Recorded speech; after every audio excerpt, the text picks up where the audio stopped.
the purple dream of the America we have not been, the tropic empires seeking the warm sea, the last foray of aristocracy. Stephen Vincent Benet, John Brown's Body. Would that I could represent to you the dangerous nature of the ground, its oozing, spongy, and miry disposition. John James Audubon, The Birds of America, 1830. In New Orleans in June, the air is heavy with sex and death. Not violent death, but death by decay, overripeness, rotting, death by drowning, suffocation, fever of unknown etiology. The place is physically dark, dark like the negative of a photograph, dark like an X-ray. The atmosphere absorbs its own light, never reflects light, but sucks it in until random objects glow with a morbid luminescence. The crypts above ground dominate certain vistas.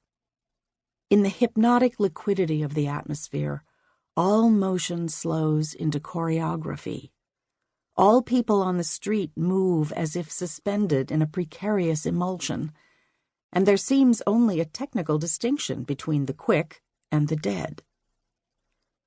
One afternoon on St. Charles Avenue, I saw a woman die, fall forward over the wheel of her car. "Dead," pronounced an old woman who stood with me on the sidewalk a few inches from where the car had veered into a tree. After the police ambulance came, I followed the old woman through the aqueous light of the Pontchartrain Hotel garage and into the coffee shop.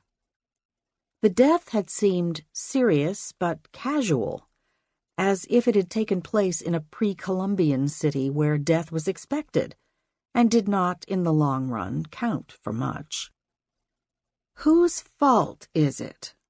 the old woman was saying to the waitress in the coffee shop, her voice trailing off. "It's nobody's fault, Miss Clarice." "They can't help it, no. They can't help at all." I had thought they were talking about the death, but they were talking about the weather.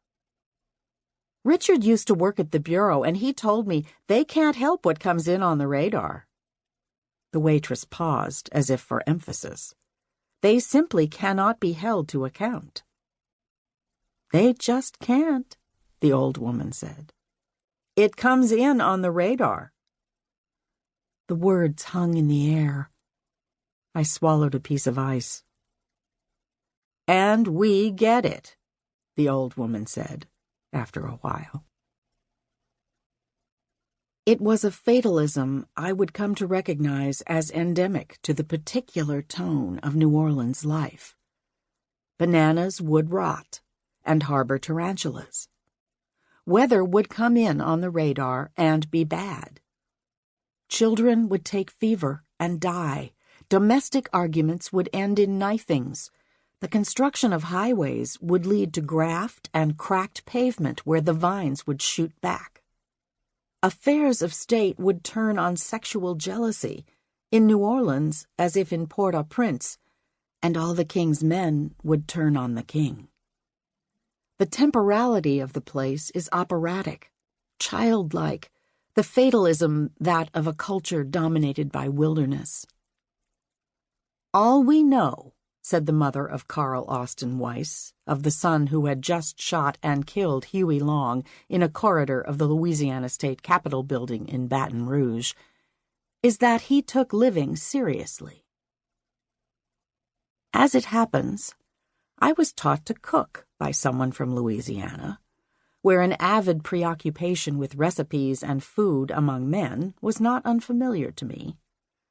We lived together for some years, and I think we most fully understood each other when once I tried to kill him with a kitchen knife. I remember spending whole days cooking with N, perhaps the most pleasant days we spent together. He taught me to fry chicken, and to make a brown rice stuffing for fowl, and to chop endive with garlic and lemon juice, and to lace everything I did with Tabasco and Worcestershire and black pepper. The first present he ever gave me was a garlic press. And also the second, because I broke the first. One day on the Eastern Shore, we spent hours making shrimp bisque and then had an argument about how much salt it needed. And because he had been drinking Sazeracs for several hours, he poured salt in to make his point. It was like brine, but we pretended it was fine. Throwing the chicken on the floor or the artichoke, buying crab boil, discussing endlessly the possibilities of an artichoke and oyster casserole. After I married, he still called me up occasionally for recipes. I guess you think this is a better machine than that WAP affair. I guess you think you have redwood flagstones in your backyard. I guess you think your mother used to be county cookie chairman. I guess you think I take up a lot of room in a small bed. I guess you think Schrafft's has chocolate leaves.